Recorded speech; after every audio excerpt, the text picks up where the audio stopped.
optimal minimal. At this altitude, I can run flat out for a half mile before my hands start shaking. Can I ask you a personal question? Now would seem an appropriate time. What if I did the opposite? I'm a cybernetic organism, living tissue over metal endoskeleton.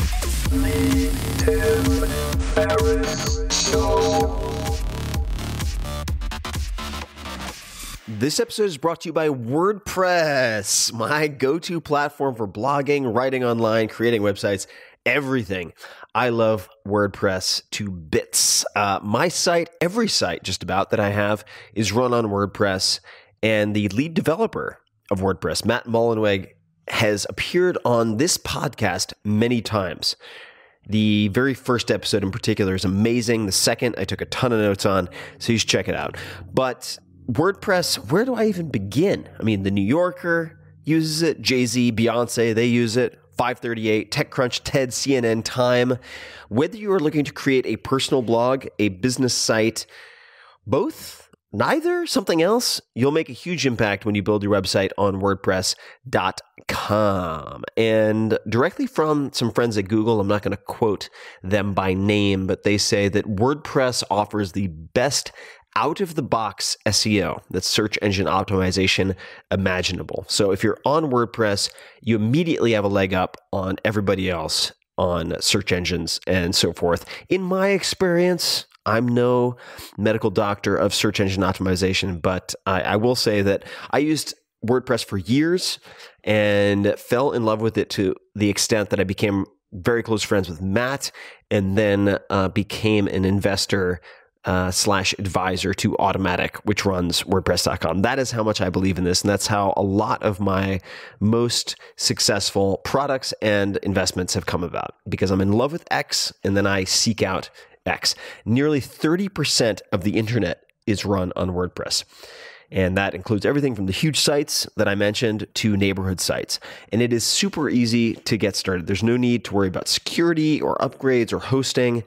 They offer 24/7 support and handle all of that, which allows you to focus on creating the highest quality content that you can with the least amount of friction. I don't have to worry about downtime. I don't want to have to worry about getting emergency emails if I'm on vacation or something like that. And WordPress is my go-to solution for all of this. I trust all of my most important text on the internet to WordPress. And they can't buy that with a sponsorship. They can't buy that with anything.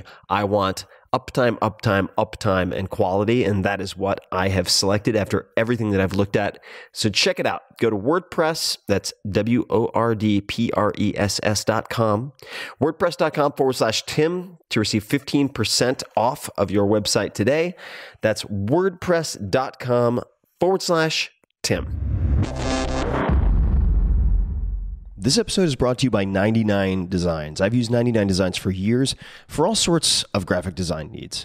Whether you need a logo, website, book cover, or anything else, 99 Designs was created to make great designs accessible to everyone and to make the process of getting designs much, much easier. So when I first started out, for instance, testing prototype covers and getting prototype covers for the 4-Hour Body, I went the contest route. That is one option. This is a great solution if you're looking for fast, affordable design work and the ability to choose from dozens of options risk-free. Let's say you need something late night, quick turnaround. Well, people in other time zones, other countries can also help you solve that problem.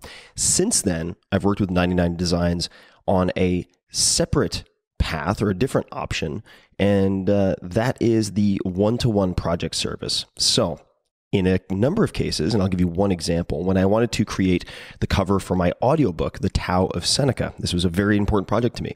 I decided to use their one-to-one project service. And with this service, you can invite a specific designer to your project, agree on a price, and then work together until you're satisfied. And they allow you to iterate and provide feedback and all this stuff. And I haven't shared it yet, but we also got some incredibly good, really some of the best illustrations I've ever seen from using this one-to-one project service with a handful of different designers and illustrators. It blew my mind. 99 Designs makes this all very easy and efficient. So you can check out the Tao of Seneca design and other work that I and your fellow listeners, for that matter, have done on 99 Designs at 99designs.com/Tim. And right now, you can get a free $99 upgrade on your first design. Again, that's 99designs.com/Tim. Guten Tag, ladies and gentlemen. This is Tim Ferriss. Welcome to another episode of The Tim Ferriss Show, where it is my job to deconstruct world-class performers of all different types. This episode features Kyle Maynard, and you're going to want to check him out, I promise. And on Twitter, you can say hello at Kyle Maynard, K-Y-L-E-M-A-Y-N-A-R-D. People often ask me, who inspires you? Who do you look up to? One immediate answer is Kyle Maynard. Despite being born without full arms or legs, he has gone on to achieve feats of athleticism and much more that most people would only dream of. They might not even think of dreaming of these things. This includes being the first quadruple amputee to climb Mount Kilimanjaro without the aid of prosthetics, being inducted into the National Wrestling Hall of Fame, as in collegiate wrestling, believe it, and competing professionally in mixed martial arts. He is just a phenom. And we actually had a chance to do a short wrestling demo with takedowns that almost broke my knee and then an arm throw on video, which you can see. And in this episode, we cover many stories that Kyle has never discussed or shared publicly before. The audio comes from my new TV show, Fearless, and that is fear less with less in parentheses because it's about learning to fear less, where I interview world-class performers on stage about how they've overcome doubt, conquered fear, and made some of their toughest decisions. You can watch the entire first episode with David Blaine, the illusionist and endurance artist, for free at att.net/fearless. Again, that's att.net/fearless.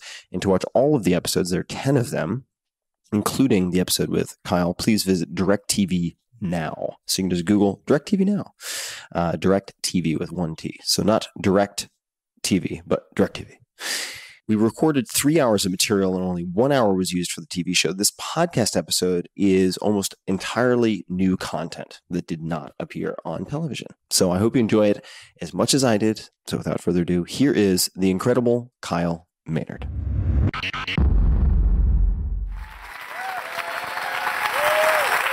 Welcome to Fearless. I'm your host, Tim Ferriss. And on this stage, we'll be deconstructing world-class performers of all types to uncover the specific tactics they've used to overcome doubt, tackle hard decisions, and ultimately succeed on their own terms.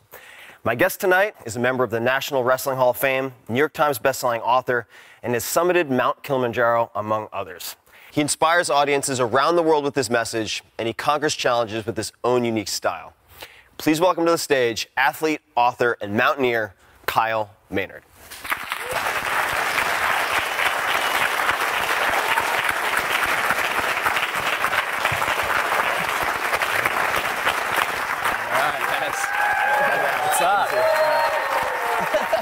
Do a little around the world. What's up, everybody? How's it going? Boom.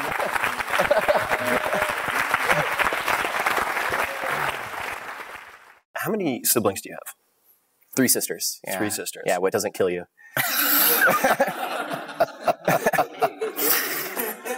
Yeah. I grew up with one little brother, so I was the bastard in that relationship. I'm the I need to try this wrestling move on you, running around the house. Don't run away. I know this is going to be fun.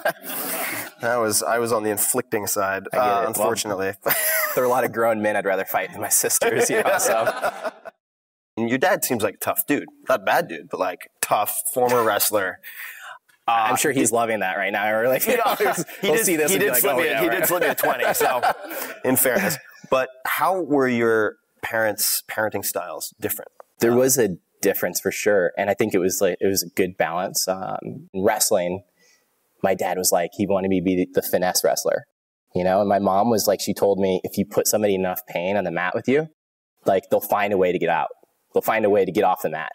And that was, so she was had this tenacity. That's like a Cobra Kai. Right. Exactly. Totally.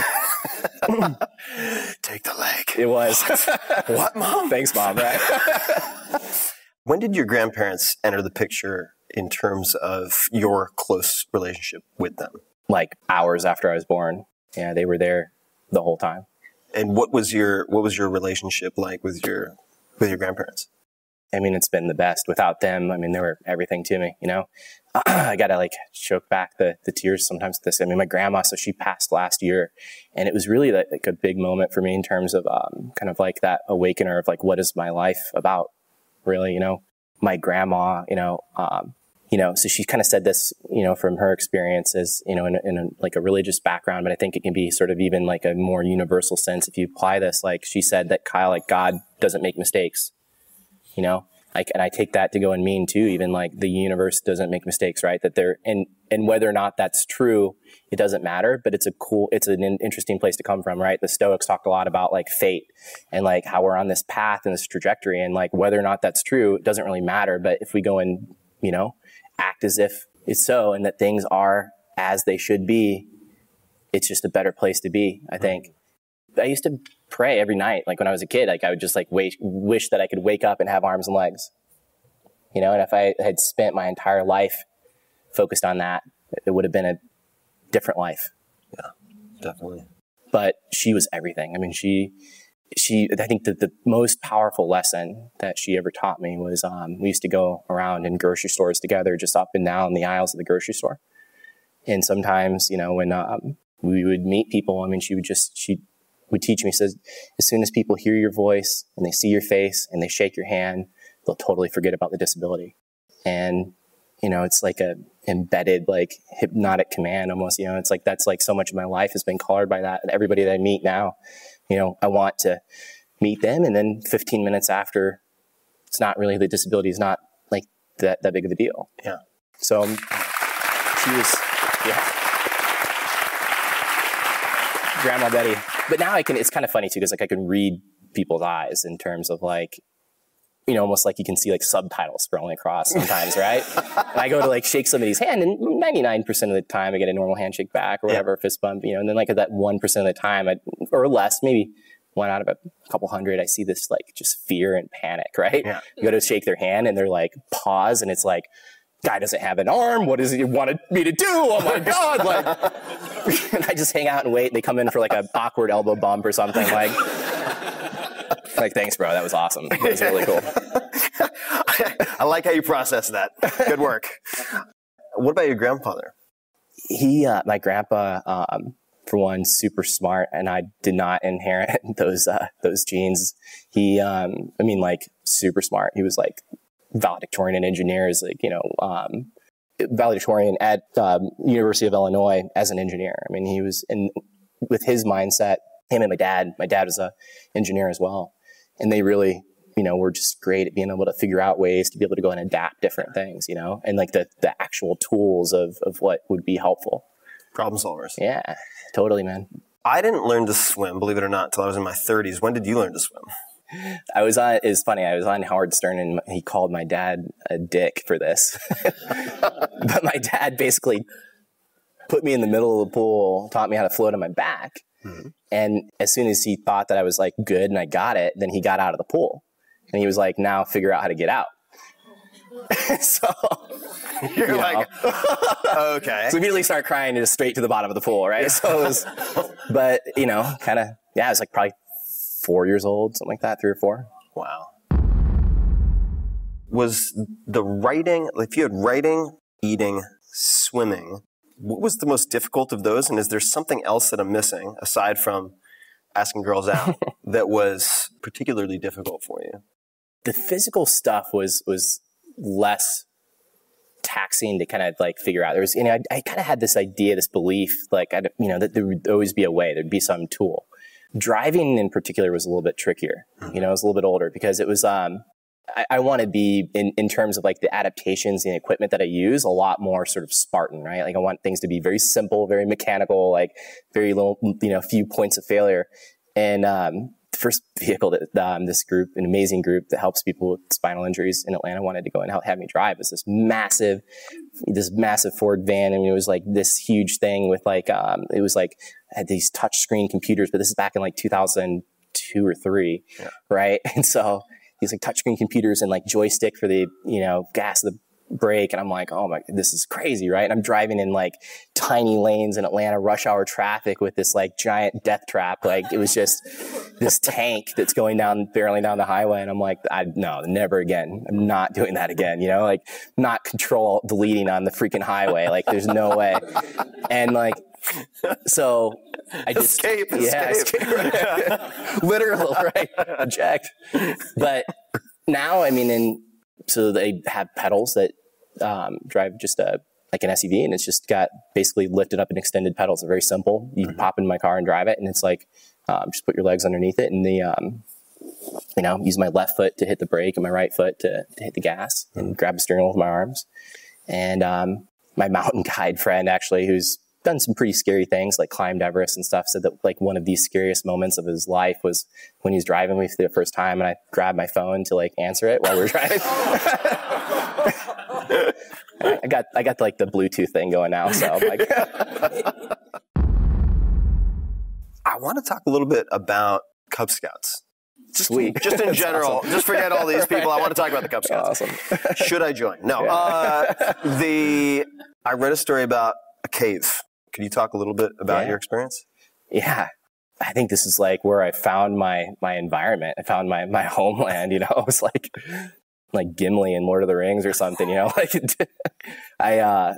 a sub-training environment, I realized it was like this great equalizer. So we went to this cave in Indiana. It was in the Boy Scouts. We had my dad, my grandpa were there, and so you got to crawl through these like tunnels, and right, and it's like these tiny wet cave tunnels, and I was like, awesome, like just sprinted past everybody, right? Like this is great. I don't know why it's so hard for everyone, but.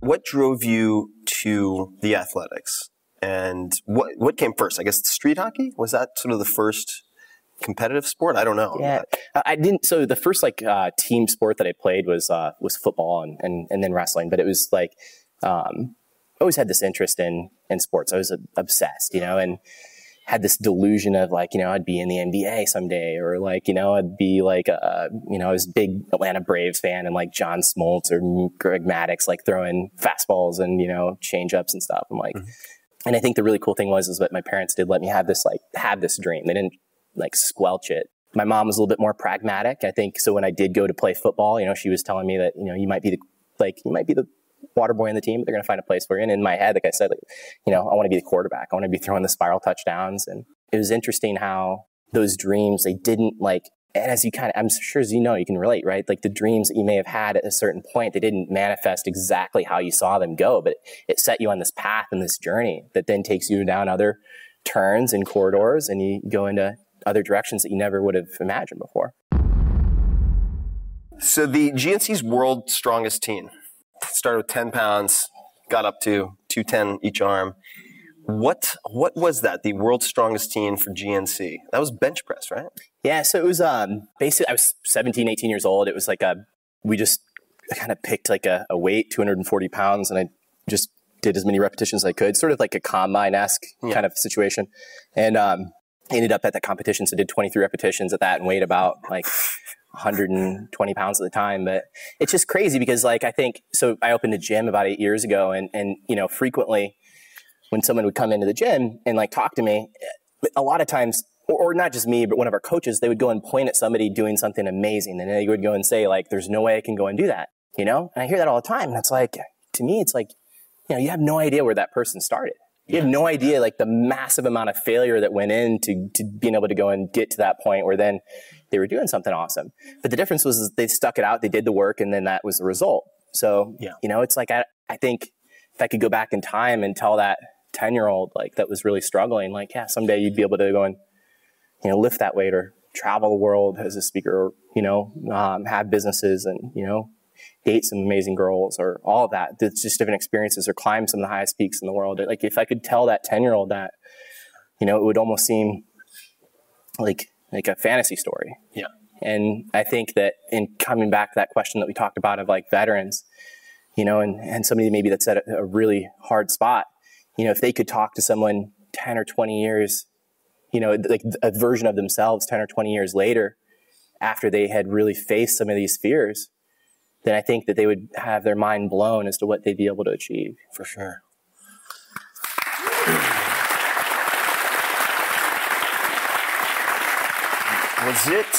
You mentioned the gym, which brings this to mind, and I've already alluded to this. This is like the red doorknob in Sixth Sense, so I'll get to my question, which is, Georgia. Why did you guys move to Georgia? It was, my grandparents moved down, and this was, I guess, what, sixth grade? Sixth grade, yeah. Grandparents moved down. I mean, just we were in Indiana, and it's just it was the snow and all that. it was the best thing that happened, I think, in doing the move and going to Georgia. But it was also at the time, it felt like the worst. You know, I tried to stage a family coup d'etat to like try to like overthrow my dad and go back to Indiana. You know, it was like, I noticed that a lot, you know, now kind of get to sort of quasi mentor and help a lot of different kids with disabilities. And I noticed that those transitory periods, anytime like where there's a major transition in someone's life, with a move or say you're going from middle school to high school or high school to college or college to like the world, then it's those periods of transition that are the most difficult. And because it's like, my friends in Indiana saw me as Kyle, saw me as normal. And now I've got to go and like reacclimatize an entire new group of people in Georgia. Yeah. How did you, I mean, I imagine the sports is a huge tool in the toolkit for that, right? I mean, you jawbreak a few dozen people, they're like, I'm good with Kyle. Kyle's good. Just bodies everywhere, right? It's like a war movie. Don't mess with that kid. Better be his friend. Yeah, so what helped you in that transition aside from the sports? I mean, what was the self-talk, or what did your parents or grandparents say to you? I think they were very much, my mom especially, trying to constantly, you know, she's like she used to always talk about like psychosomatics, you know, and all this stuff, right? She's like, she would just talk about kind of mind over matter and like just be drilling things in my head of like focusing on the positive and all that. So it was really, I'm super glad that she had that perspective. But you know, it wasn't always the case. My mind didn't always obviously go there. And differently, probably one of the most difficult transitions that I faced was going from, I was a freshman at University of Georgia and write a book. And as you know, when you go and launch a book, then it's like, it changes your life pretty dramatically. And, you know, the whole book tour and all this stuff, got to be on Oprah and Larry King when I was 19. And it was like, I went from being a full-time college student to full-time business traveler overnight. And in my community, people knew me and they knew, you know, not that the disability and stuff like that wasn't as, you know, they didn't make it that big of an issue. But when I'd be gone and traveling, especially when I was traveling by myself, then many people looked at me very differently. And, you know, of course I want to help and things like that. And I've had some pretty hilarious events where it was like, for sure, I've learned that one of my like bigger challenges was like accepting help. But there were some times where I knew that it would just be better and easier if I like, whatever it was, did it on my own, right? Yeah. One time I'm in the New York airport in LaGuardia. It was a really super steep jetway. And this guy and I get in a little bit of an argument where he tells me he works at the airport and he's telling me he has to push my wheelchair down this jetway. I'm like, no, I'd be better, you know, better if I did it. Like, and he's like, no, I have to. It's a liability. And I'm like, we go back and forth. Finally, I give in. But this guy was like the tallest human being I've ever seen, literally. And he goes and takes about 3 steps down the jetway and he gets his foot caught in the back of my wheelchair and he goes down. So he doesn't just like let go. He just launched me down the jetway. And like I'm sped up and I can see the people with their eyes at the bottom like, this is it. He's coming. Like, what do we do? And I tried to grab the wall to slow myself down, and it was like this big streak of blood came down. So this is a big CSI crime scene, and I'm like, wow. And I hit the bottom of the ramp and all that, and like flipped out of the chair, and I was laughing hysterically when I'd survived. And like it. You're like, good liability coverage, totally, pal. Thanks for that. Right. I was like, dude, just it's all good. Never ever help me again, please. All right. Stop helping me. My coach used to stay after in practice, and he would literally tuck his arms into his sleeves and wrestle from my perspective, and try to, for hours, like just try to figure out moves they could go and do.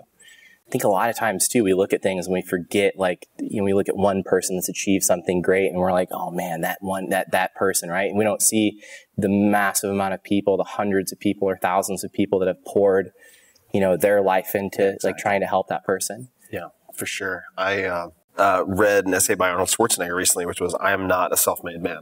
And he basically made the same point. It's like, people ask me all the time, as a self-made man, blah, blah. He's like, let me stop you right there. Because you don't see all of these other people, all the other input. Did jiu-jitsu come into the picture first or opening of the gym? The jiu-jitsu came in because I saw some Gracie videos and I was like, I want to try this stuff. Gracie's in action? Right. Gracie, there was probably some Gracie's in action. The footage of the cheetahs catching the wild. Right. This is like VHS 90s. It was like 88, right? Exactly. Yeah, it was classic. Early days. Early days. Like, man, but yeah, it's so much. I mean, like that, I saw those videos and I was like, whoa, like another human's able to do this to another human? Like, I have to learn. And I went in and I got choked out by a girl and I was like, super quick too. She triangle choked me, slapped it on. I was like, out, you know, and I was like wrestling club level, but still like preparing to go to the nationals in good shape. Wrestlers love to get caught in triangles. Totally. It's the worst, you know. She sees all the bad habits. Like, oh God, I really want to demo a triangle choke now, but we're going to save that. We just got our heads all done. We just got done. So the jiu-jitsu, I need to do that to another human being. Choke people? Yes, must do that. Well, I saw this chick do this to this guy that was, this girl, she did it to a guy that was like 200 pounds the next day. Amazing. And I was like, how could this be, you know? Did the jiu-jitsu then, did you get bitten by that bug before opening the gym, or was it concurrently? What was the timeline on that? It was a little bit before. I'd been training for a few years and then, you know, opened the gym and actually chose to pursue a fight in MMA like within a couple of months. I mean, it was like... It's fast. It's ambitious. So, you know, I tried to do a MMA fight before in 2007 and got denied. And so... Just the state wouldn't commission it or I guess the athletic commission wouldn't sanction it?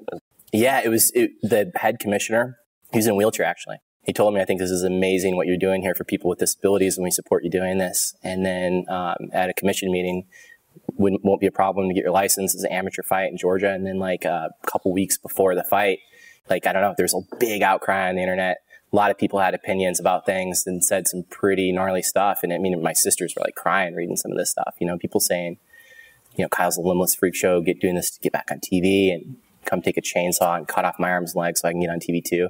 You know, like the super classy YouTube comments, right? Yeah. And so, yeah, it was kind of my first time doing something that was very polarizing like that.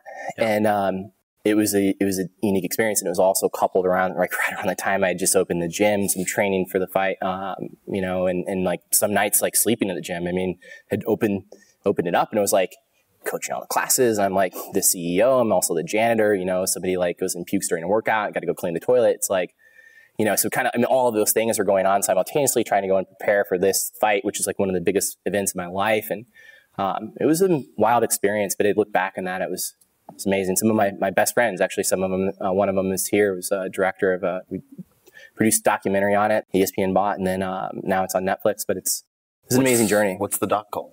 It's called A Fighting Chance. Fighting Chance. Yeah. So that was your first time sort of being thrown to the internet wolves, in a sense? Yeah. You know a thing or two. They're hungry.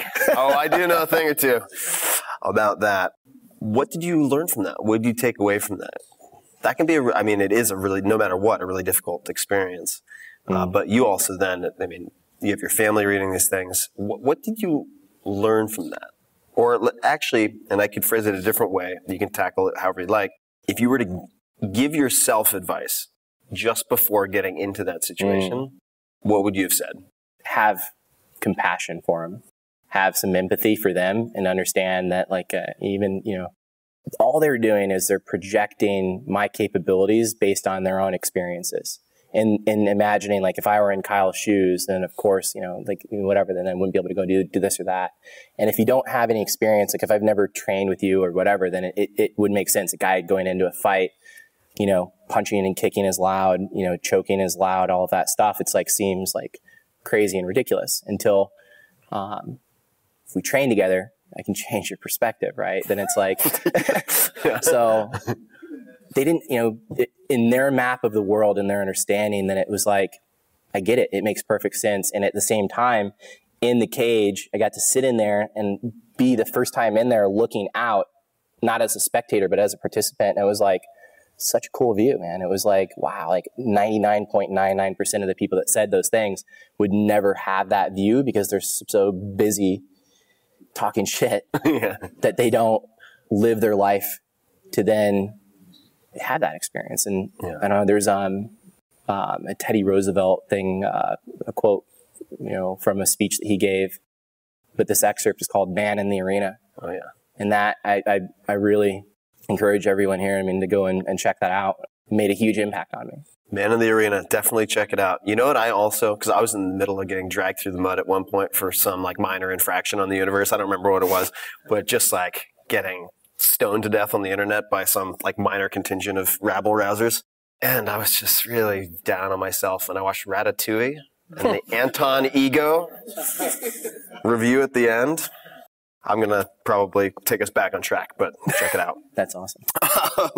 When you're in the Teddy cage. Roosevelt and Teddy Roosevelt, I'm going to class it up by bringing Ratatouille awesome. into the picture. But Man in the Arena, for sure, a must-read. That's so really cool. You're in the octagon or the cage. What was going through your head as you enter, like, whatever stands out in your memory, when you're warming up and, like, getting ready, going towards it or getting in it? Like, what's going through your mind? So I started before this, like I used to, like in wrestling, I had overwhelming, like competitive, anxiety and like pre-match anxiety. Like I would be overtaken by it. Like it was, and to the point where I eventually like wanted to know nothing about my opponents. And I remember like I beat a kid that was like super tough. And it was like afterwards my coach was like, did you know he was like a 2-time state champ? And if I had known going into it, I probably would have lost. So really going in this fight, I did so much like visualization and, sounds kind of like woo-woo, but it was like so much visualization. Then I think kind of like, I felt like I told my instructor, Paul Creighton is his name, my jiu-jitsu coach at the time. I told him, I was like, I feel like I've been here like 10 times. Like this is like my 10th or 12th fight because I had visualized it so much that when I finally got there, I was able to be calm enough to be able to enjoy that moment. What happened in the fight? So it wasn't the most exciting fight in the world. My goal, my strategy, I wanted to go and cut the cage corners off to be able to, it was a square cage that we were fighting in. I wanted to be able to go and then work the angles to then hit lowest angle or whatever it was to be able to go and drive him against the cage and take him down. Not much of a kickboxer, if you can imagine. And so a lot of it, in the first round, I was kind of baiting him to come to me and kind of uneventful. But by the second round, I was like, press the action. I'm pressing him, trying to cut the corners and all that. Didn't get him down, ate some just jabs. Probably the hardest shot I ate was maybe in the second round. And then in the third round, I was like, screw this. Reckless abandon. Like I'm just chasing this guy as hard and fast as I can, like 90 seconds. And then even the announcer was like, the guy I fought was like, well, this guy's on his treadmill now. Like, it was like more of a track event than it was an MMA fight. And I'm like, but I'm going to go out there. And then eventually I was like, screw this. Like, if he's not going to come in and engage, then like I'm going to force the action. I went and laid in the middle of the cage on my back. And he came and just crushed me on the liver. And I was like, oh, bad idea. Get back up. You're like, all right, plan B. But, and in the internet, it was funny. It was like, so many people said like, oh, Kyle's definitely going to die. Definitely going to die. Going to turn on the TV. It's going to be the first televised death. It was like, I was training with Forrest Griffin at the time. Oh, yeah. So my other like training partners, Forrest, it was before he was going to fight Shogun, who's like legendary MMA fighter. Dude. And they were like, Forrest is definitely going to die against Shogun. He ended up beating him, but it was like, Forrest is going to die. Kyle's going to die. This camp's going to provide the first 2 MMA deaths. Like, but it was whatever. I didn't die. So unless I didn't, it's just actually, this is the afterlife. Who knows, right? I didn't want to have to be the one to tell you. That's awkward. It's a little awkward. This is going to be private conversation. But the training for the public exposure, the fight itself. By far, the most valuable thing is that it's okay to have people pissed off at me or like mad at me or saying things about me and like whatever. And so I was like, okay. Like it hurt at first. I was like, I read that and I was like, read all the stuff. And I was like, man, I don't want to say that it like didn't frustrate me. And I remember like I wrote this like post on the underground and all that stuff. And it just like got buried and nobody even replied to it. It was like this whole wave just kind of kept going of the people talking about stuff that was out of my control. And I was like, they don't know. I want to go and show them and all that. And I'm finally like, I think after it was done, I was like, the experience of it was like, screw that. Like, I don't need to convince everyone. Right. There's plenty of people that I don't need to go and convince. Yeah. I mean, it's just, we all walk around with this idea, and myself included, we all do it, right? But I try to remind myself all the time that I don't have a freaking clue what reality is. I don't know, right? I don't know, and I want to be out in the world to like go and try to figure that out and just give up my assumptions and beliefs and whatever those things are and not be tied to any one thing. And we go and see stuff right now with like the election too and like how polarizing everybody gets, and we go and get so gripped to like these beliefs on one side or another. And it's not that one side or the other is better. To me, it's both the same thing. It's like we have to sometimes be able to go and see that like it's just our own perception. It's just our own perception. It has nothing to do with reality. Well, you also mentioned, in a way, I mean, a piece of advice that was given to me at one point when I was getting very frustrated, and it was, it's not about the people who don't get it, it's about the people who do get it. Yeah. Don't worry about the first group. Totally. And everybody has to read Man in the Arena. It is very important reading. It goes well with the Serenity Prayer, and I'm not a religious guy, but they actually go really well together. What habits do you have, practices, routines, traditions, anything to keep yourself positive? Because you're one of, at least in our interactions, one of the most consistently positive and enabling people for other folks, right? How do you keep that going? Or like, what are things that you find help to develop that or maintain it? Because for me, it's like, I have to have those things. Yeah. It's like going to the gym. It's like, it's not you read one book and you're done. It's not anything like that. I think that right now, that's probably the biggest thing that I'm struggling with in my life. You know, I travel close to 200 days a year, and I'm like, just beat up by that. And like, so it's different all the time. And that sort of routine and structure it's definitely something that I've wanted to have more kind of consistency, and I think that now I'm taking actions towards creating that in my life. I would say the one thing that makes a difference for me is I'm actually like, I can fake extroversion well, but I'm not. I'm the same. Yeah. I won't get it, but I'll need like 20 hours of sleep after this. Yeah, totally. Unfortunately, not in the cards, but you just, and sometimes you get up and you do it anyway, even when you don't feel like doing it. Yeah. And that's, I think, the difference with like a performer or like someone that's a high performer, like you have to do it, right? Even when you don't feel like it. But there are plenty of times when I'm at speeches and stuff like that where, don't feel like giving a speech that day, but get up and do it anyway. And it's really a lot of it. The biggest habit, I think, that I've been conscious of lately, there's so much discussion, and I talk about this in the speeches too, but it's like this, like the idea of why, right? Mm-hmm. That's a big discussion. But I think the missing link that we have with that is there are like hundreds of whys that are occurring simultaneously for any given moment of why you're going to go and do anything. Maybe thousands, but at least hundreds. I mean, right now you could come up with like 100 whys on the spot, if you had 10 minutes to think about it, of like why you're doing this TV show. Yeah. And not to have like judgment over those things. Some things might be business related. Some things might be making an impact on people. And they're all, it might be just so many different inner things connected with that. And really what I've noticed is that's okay. And I get to go and then at that point kind of select what is the one that's going to be the most empowering place to come from with this. Mm-hmm. In this example, I was a young entrepreneur and reading your books and like, looking up to you. And like, so if I come at it from this perspective of like, one of the whys of me being here would be like, oh, I want to do a good job for Tim, right? But like, that's not the most empowering why. Mm-hmm. I mean, that can be part of it and can coexist with the fact that like, there may be some people in this room right now that are struggling with things that are way more difficult than anything you or I have ever faced. Mm-hmm. And if one thing that either you or I could go and say could make one bit of difference with that person or people, then that to me matters way more than anything else. And I know that all the other stuff of like, look good on TV or like do a good job for Tim, like that would be taken care of is that, doesn't even matter. Yep. But like if my awareness is there, that's what matters. In so many instances, I've been profoundly impacted by veterans that were also in some really rough spots. Like I desperately wanted to serve. I mean, I wanted to go when 9/11 happened and, we saw the planes go in the towers. I was like, I want to go bad, send me, and would have done anything to go. And, it was high school, right? Testosterone and all that. And I've got so many friends that are in the military now. Some of my closest friends, active duty, some retired, some injured, some not. Anybody that's ever put on that uniform, I have a tremendous respect for. And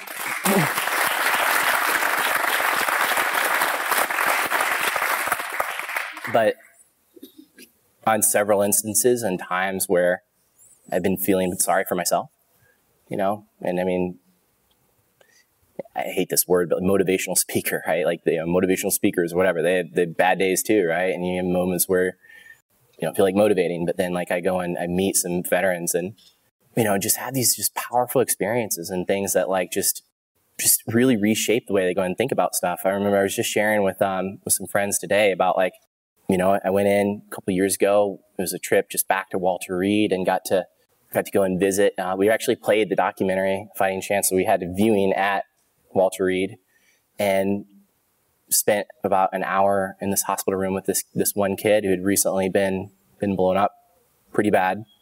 He's 19, 20 years old. He was sitting there with his dad. And they said, it was fairly recent that it happened, and that I was like invited him to come down and watch the movie with me.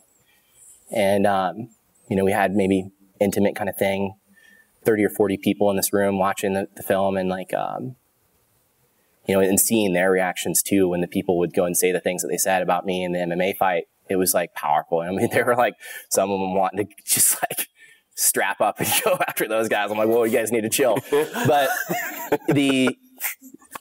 so this one kid, I remember 15 minutes after the movie started, and like he was in his chair and he'd been blown up really, really high.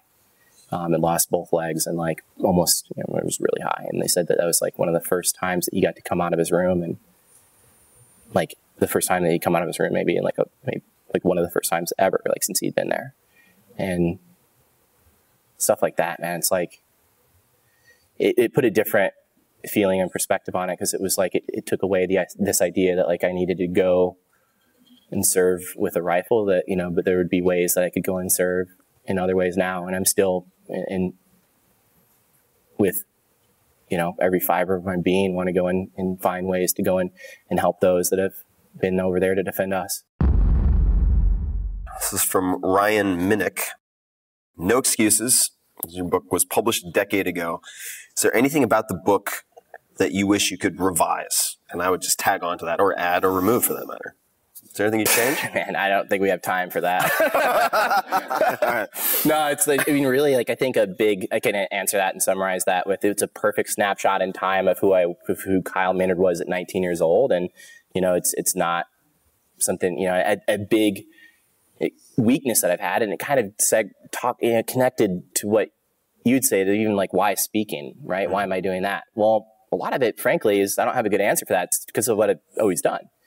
In many regards, I think that the struggle sometimes that I have now is that someone will like read my book and have me come in and speak to their group. And that's awesome. But it's also like their map of who Kyle is like the 19-year-old version. And like, I'm like, might not even talk about wrestling, right? It's like, there's a lot of other stuff to talk about. Yeah. So, yeah.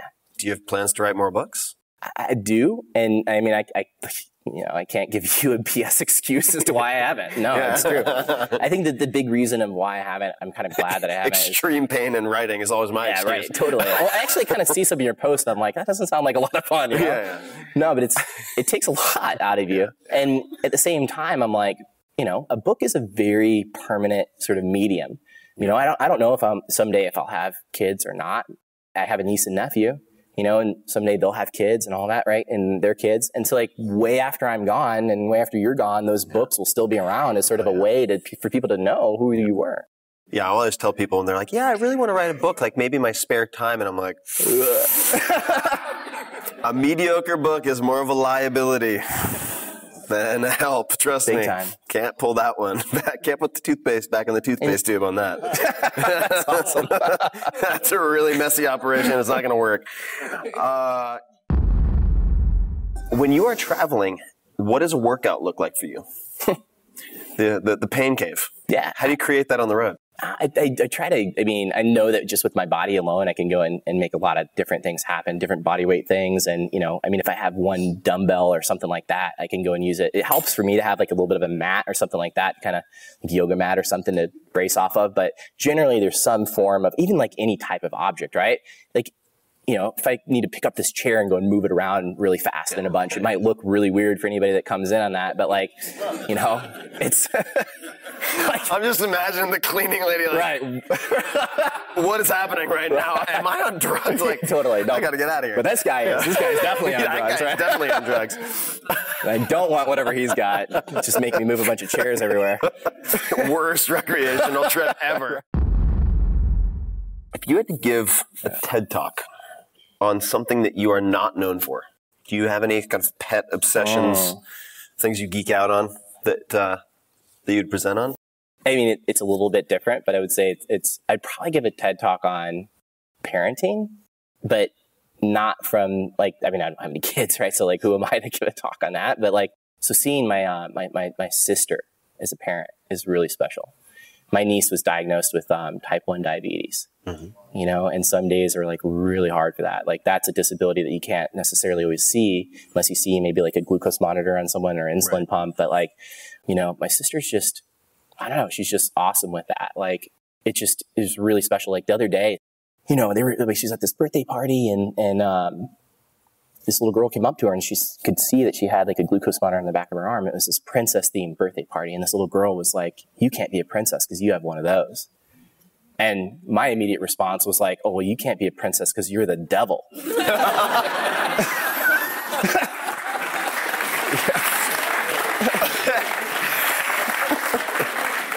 I think that's a fair response. I think it's a fair response. I think... You just headbutt her after that? Yeah, that's right. The little girl, right? Bring it! Oh, no, the person got it on YouTube, right? Give me your phone. But it's like... Don't make me break your jaw. Give me the phone. So how did your sister handle that? You know, she's like... She'll talk to her about it, and it's just in this like very kind of open, loving way. And like, yeah, it sucks, you know, and like dealing with like the reality of it. But it's really like you know, she won't let her be consumed with this like identity around like the type 1 diabetes, you know? And it's like, and kind of teaching her even at a young age, like, yeah, I mean, if you want to do something someday to be able to make a difference with this, like you can. Yeah.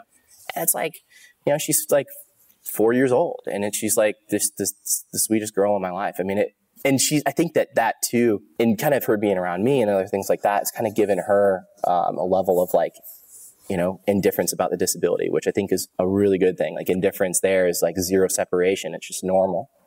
And the only time that she's ever said anything, my niece, where we were coloring together, and it was this like Elsa, you know, Elsa and Anna kind of like thing that we're coloring, and she was like, looked at me, she was like, oh, Kai, you don't have hands. And I was like, yeah, I don't. She was like, huh. And we went back to coloring. That's amazing. He's like, wait, okay. I love Tool, right? Maynard James Keenan in Tool. He's like, he's the man. And like, I love him. Also, too, he's a black belt in jiu-jitsu, wrestled at Army. Yeah, I saw a guy that tried to get on stage with him one time, got past security. And the guy was like, went to go and give him a hug. And like Maynard went to like give him a hug and he hip tossed him, took the guy's back, rear naked choke. The guy's like rocking out. And Maynard starts singing again. And like, then the guy's hand just drops. Like this bad stage to run up on, right? But he's a guy where I'm like, I just wanted a hug. So Maynard goes and gives up this music career, and he's still doing it, but it's like he's had this super successful career in music, completely gives it up, recreates himself as a winemaker. I didn't know that. You didn't know that? No. Dude, you're like the wine guy. You avid consumer. I've drank like, I don't even know, like my body weight many times over in Malbec because of you. I thought for sure you would know that. Oh yeah. No, I mean, look, I am a consumer. Gung-ho in my drinking capacities. Well, you know, in wine though, it's like a brutal business. Super brutal. It's kind of like, especially with the exception of a rare few, it's kind of like, okay, if you want to, like I remember I asked this buddy of mine, owns a bunch of bars, and I asked him why he didn't do restaurants. Like, why don't you have food on your menu? And he goes, he's pointing to a window, he's like, I would rather put my hands behind my back, jump through that window face first, take all of my money and light it on fire in the street, then start a restaurant. And they explained it. But it's like, so he's kind of indifferent to it. It's just like magazines, newspapers, restaurants. Like you probably should just light your money on fire. And then wineries, it's like with the exception of a handful of people, very hard to make work. Yeah. Brutal. And you're at the whim of acts of God, right? Yeah. I mean, like, totally. You have a bad season, I think winemakers are some of the most interesting people because I think the ones that I got to in Argentina in this last climb, and we were in the land of Malbec and spent time with this guy. The wine was El Enemigo and had this like, you know, super masculine, like half scorpion, half man on the label, but it said, at the end, there's only one battle that you remember, and it's the battle within.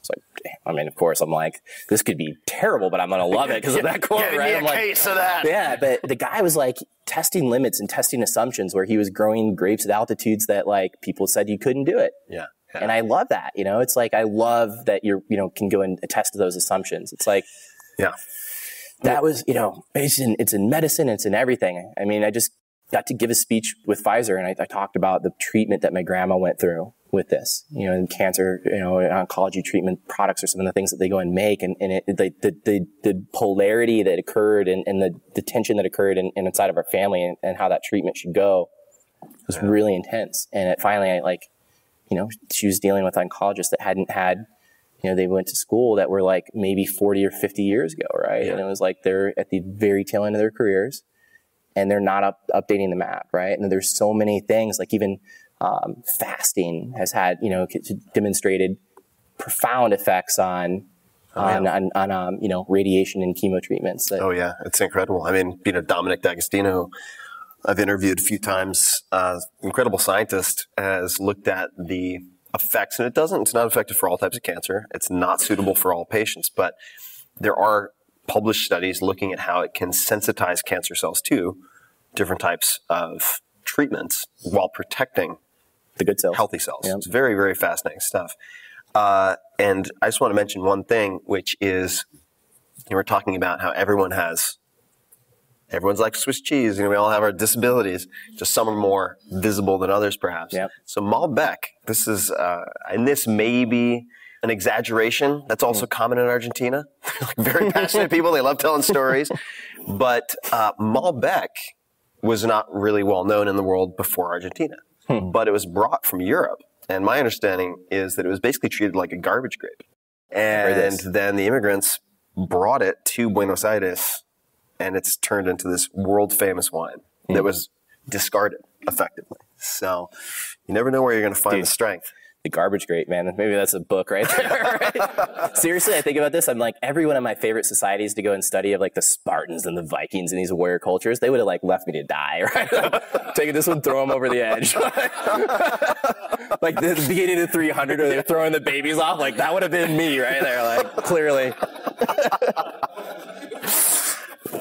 Oh my God, so many amazing images coming up today. Like, King Leonidas, yeah. I'm still thinking about you on like coke moving your furniture around. Well, the night is young, right? Yeah, the night is young. That'd be a hell of a party. What time you got to film Ferriss, tomorrow? go get the chandelier. I'm on it.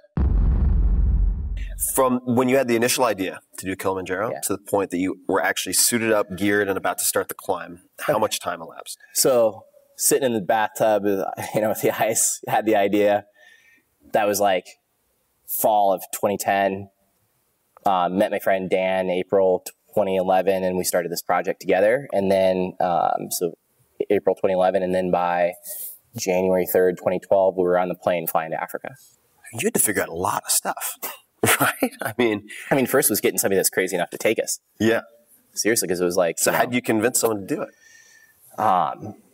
It was rough. I think so. Thankfully, one of my friends and mentors is a guy named Eric Weinemeyer that was the first blind mountaineer to climb Mount Everest and every high peak in the world. And he actually just rafted the entire length of the Colorado River through the Grand Canyon. Wow. Not rafted like on a raft. He was kayaking, rather, blind. Cow. Wow. Completely not like you can peek through, like, you know, when you like put the blindfold on a little bit. Like he doesn't have. It's like crazy to think about that. That's wild. And like. He's insane. He's amazing. And, you know, I sought him out, me and my friend Dan, who helped me co-create the mission. And, you know, Dan was the first one that was kind of like the one crazy enough to go along with me.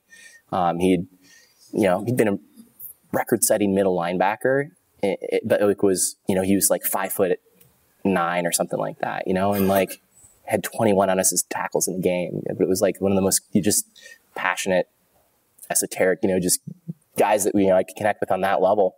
Almost burnt my house down because, you know, a couple totally random story. But yeah, he like microwaved an aluminum coffee mug, and I was doing some emails, and I turned around, there's flames shooting down my microwave, like, bro.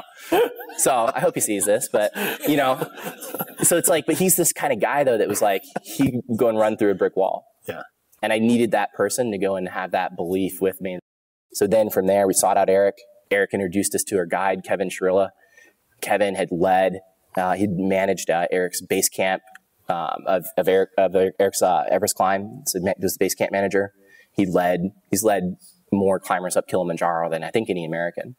And many with disabilities, led a guy almost to the true summit in like a hand crank bike. Group of like 8 blind climbers up Kilimanjaro. So with Kevin, he was really the one, him and his partner Kristen, they kind of made it happen. Well, I would just want to thank you, Kyle, for honestly showing everyone that they can do more than they think they're capable of doing. It's a huge gift to the world. Ladies and gentlemen, Kyle Maynard.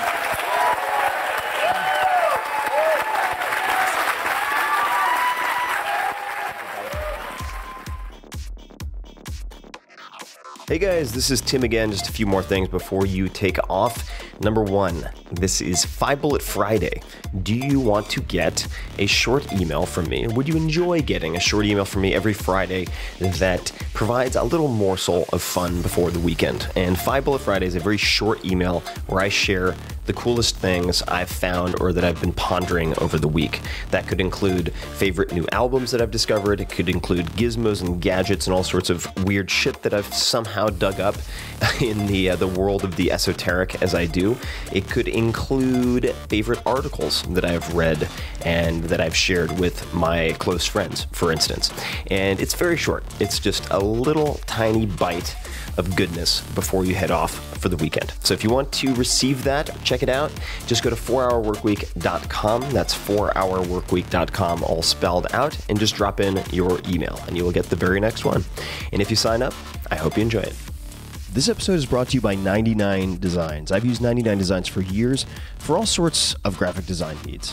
Whether you need a logo, website, book cover, or anything else, 99 Designs was created to make great designs accessible to everyone and to make the process of getting designs much, much easier. So when I first started out, for instance, testing prototype covers and getting prototype covers for the 4-Hour Body, I went the contest route. That is one option. This is a great solution if you're looking for fast, affordable design work and the ability to choose from dozens of options risk-free. Let's say you need something late night, quick turnaround. Well, people in other time zones, other countries can also help you solve that problem.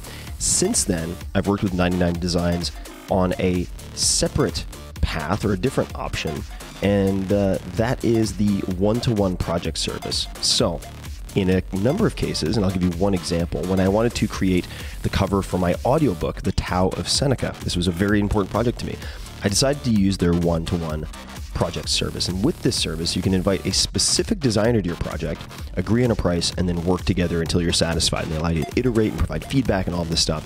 And I haven't shared it yet, but we also got some incredibly good, really some of the best illustrations I've ever seen from using this one-to-one project service with a handful of different designers and illustrators. It blew my mind.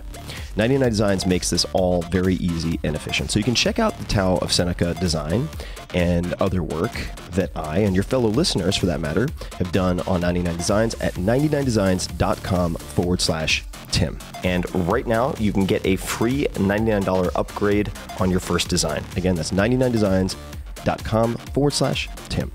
This episode is brought to you by WordPress, my go-to platform for blogging, writing online, creating websites, everything. I love WordPress to bits. My site, every site just about that I have, is run on WordPress, and the lead developer of WordPress, Matt Mullenweg, has appeared on this podcast many times. The very first episode in particular is amazing. The second, I took a ton of notes on, so you should check it out. But WordPress, where do I even begin? I mean, The New Yorker uses it, Jay-Z, Beyonce, they use it, 538, TechCrunch, TED, CNN, Time. Whether you are looking to create a personal blog, a business site, both, neither, something else, you'll make a huge impact when you build your website on WordPress.com.